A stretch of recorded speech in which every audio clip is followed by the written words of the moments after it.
I think we're trying to go live at the moment. Are we there? Well, I hope my technology is working. Good morning. Here's another installment of the Chicken Qabalah of Rabbi Lamed ben Clifford.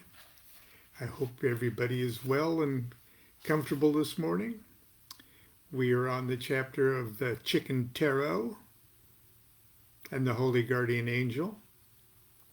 And we picked it up yesterday with the Rabbi's interview with Augury Today magazine, where he's trying to explain to the interviewer pretty much absolutely everything. We'll pick it up where the interviewer asked him, what happened to the earth element? Is there no room for earth in your Qabalah universe? The rabbi says, don't be absurd. Of course there is room for earth. But earth is somewhat the stepchild of the universe, in precisely the same way that human beings are somewhat the stepchildren in the family of spiritual beings. We're vitally important stepchildren, however, and I want to talk about that later. But now let's get back to the elemental trumps. There are actually four, trumps that represent the elements. The Fool represents air.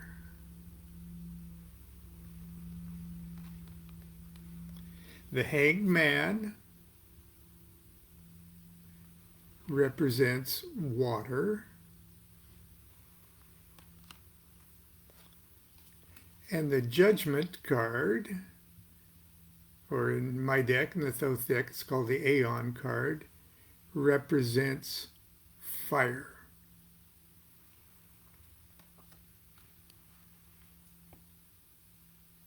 These three trumps are attributed to the three mother letters of the Hebrew alphabet, Aleph,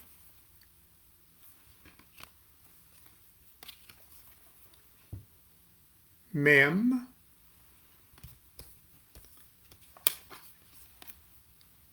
and Sheen. The fourth element, Earth, is represented by the World card. And it shares double duty with Saturn, a very compatible Saturn.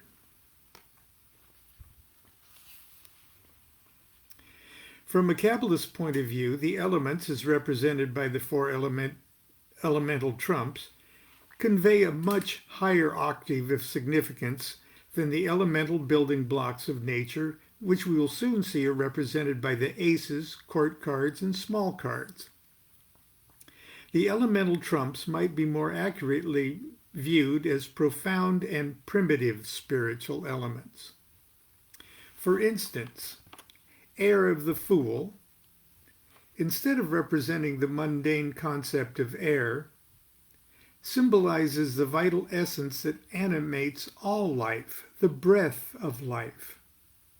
The water of the Hanged Man is the great sea, the universal menstruum that carries the vital essence of life, the blood of life.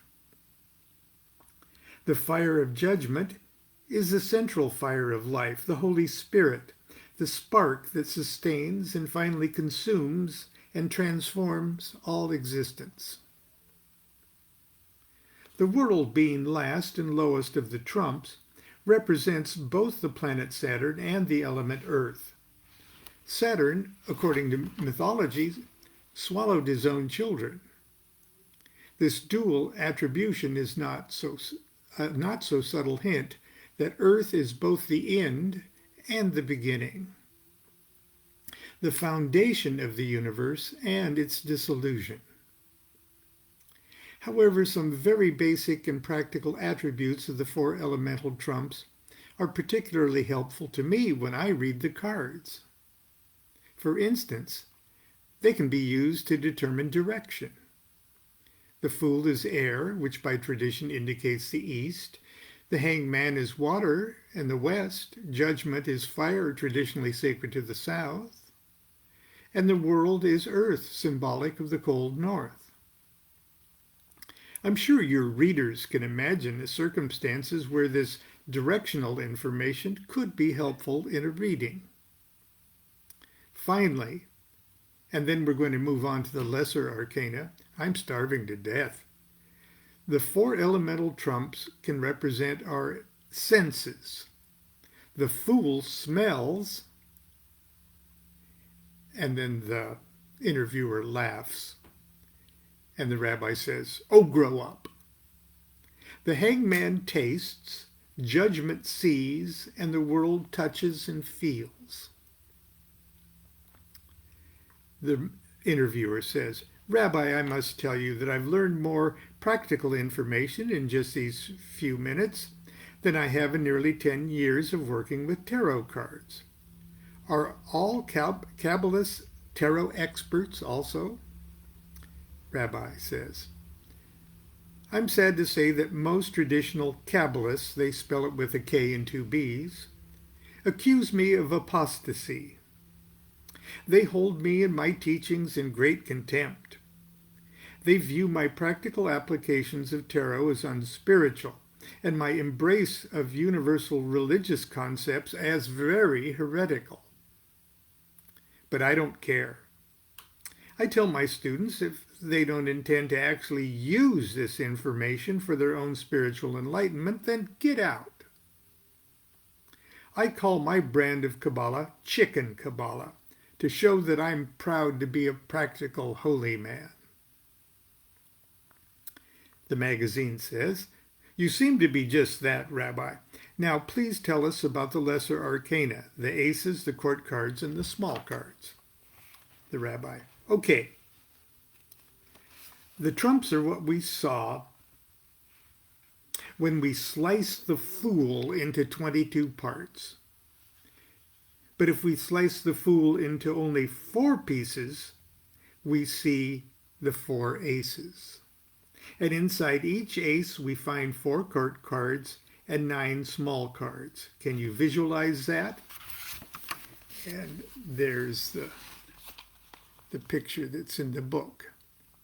There's the 4 aces, in each of them broken up into sub-angles or sub-quarters are the court cards, and then the 9 small cards in the circle in the center, in sort of tree of life order.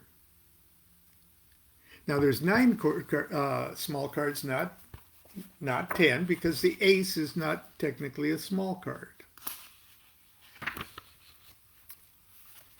The magazine asks, "But why 4? Why are there 4 aces? Why are there 4 suits in the tarot?" The rabbi, "That's the best question you've asked today. Most of us are aware that the 4 suits are, by tradition, attributed to the elements of fire, water, air, and earth. But where did the concepts of those 4 elements come from? The answer comes straight out of the most fundamental doctrine of Hebrew mysticism, the great 4-letter name of God, Yod-He-Vav-He. Most non-Jews pronounce this Jehovah. Most Jews hold the word in such reverence that they never pronounce it at all. Hermetic Kabbalists refer to it by its technical name, Tetragrammaton. In Hebrew mysticism, and Kabbalah,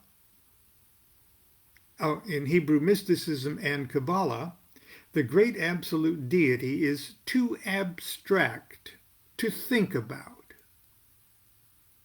I guess they figured that they'd a better chance at conceptualizing deity if they chopped it up into pieces than methodically meditated about the pieces. The number 2 was still too abstract. And the number 3 was held in such veneration that I guess they finally decided it'd be okay to chop the deity into 4 pieces that they called Yod-He-Vav-He. These four pieces they attributed to four worlds, which are really layers or frequencies of divine consciousness, by which deity creates everything with its own thought. The magazine. How exactly does that work? The rabbi. How does that work exactly? Give me a break here. If I knew how it worked exactly, I'd be as smart as deity, wouldn't I?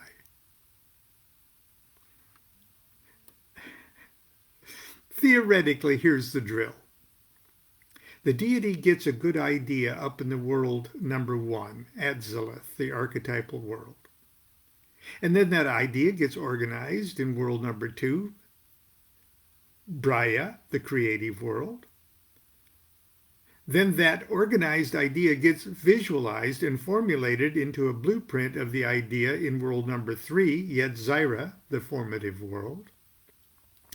And finally, the idea actually manifests as an object or a force or an energy down here in world number 4, Asaya, the material world. The concept is sort of like the will, the heart, the mind, and the flesh of deity. Because according to Kabbalistic tradition, each of us was created in the image of this four-part deity. Each of our souls is also divided up into 4 parts. The highest part of the soul is called the Chai, the life force itself. Then comes the Neshama, the soul intuition, then the Ruach, our intellect, and finally the Nepish, our animal soul. The 4 suits of the tarot are a perfect reflection of this concept. Can you see this? Magazine. I think so. I can picture the deity divided into 4 parts, and I can imagine the same with the soul. But I don't quite understand exactly how the 4 parts of the soul and the 4 parts of the soul, or the 4 parts of deity and the 4 parts of the soul are connected. The rabbi. Just pretend the deity is comprised of 4 incredibly gigantic tuning forks that are vibrating 4 musical notes in a descending scale. Remember, these are vibrations of consciousness, not sound. Now pretend your soul is comprised of 4 tiny tuning forks, tuned to the same 4 notes. Even though our tuning forks are infinitely smaller, they are still set into motion by the vibrations of deity's tuning forks, and vibrate in perfect tandem with them. Do you follow me? The magazine. Yes, I believe so. If you divide the 56 cards of the Lesser Arcana into 4 stacks, 1 for wands, cups, swords, and discs, you will have this 4-fold universe laid out for you. To really organize your world, lay each of the 4 stacks face up, with the ace on top. Beneath the ace, put the 4 court cards, king or knight, queen, prince, and princess. Then the small cards, 2 through 10. The 4 stacks with the aces on top are the 4 letters in the great name Yod-He Vav-He, and the cards underneath are the pieces of deity, its universe, and our own souls. The wands are the Yod stack, and by tradition are attributed to fire. The cups live in the first He stack and represent water element. Swords are in the Vav stack and air, and the discs are in the final He stack and are attributed to the element of earth. Now, these elements are more than just the fire in your fireplace, or the water in your swimming pool, or the air in your lungs, or the earth in your garden. They are all things, all forces, all energies in the universe divided into categories that are either fiery in nature, like nuclear radiation or Tabasco sauce or enthusiasm, or watery in nature, like electromagnetism or beer or mirrors, or airy in nature, like daydreams or radio signals or winds, or earthy in nature, like a coal mine or stubbornness or gravity. It's the job of the four elements to join together with other elements in different combinations and proportions to create the universe. They do this with the help of a fifth element called spirit. Spirit enables the elements to stick together in the same way atoms bond together to form molecules. At the same time, this magical element, spirit, serves to separate the individual elements just enough so that each tiny unit of fire or water or air or earth maintains its elemental identity. If spirit didn't do this, the four elements would just smash together, turning the universe into mush. Spirit is represented in both the greater and lesser arcana of the tarot. The Judgment card, we recall, or the Aeon card,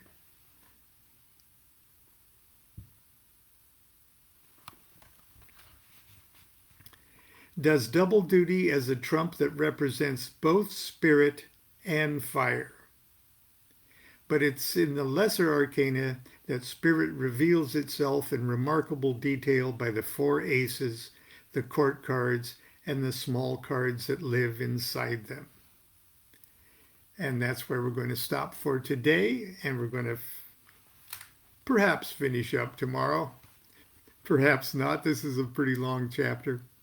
And it's very timely because tonight, May 5th or 13th, I start the four-part Magic and Tarot, or the Tarot of Magic workshops, starting at 7 o'clock tonight. I believe we're probably all registered full, but once it's all over, it will be archived and probably made also available. But tonight and for the next 4 nights, next 4 Wednesday nights, it'll be the live workshops. But anyway, so I've got a long day ahead of me.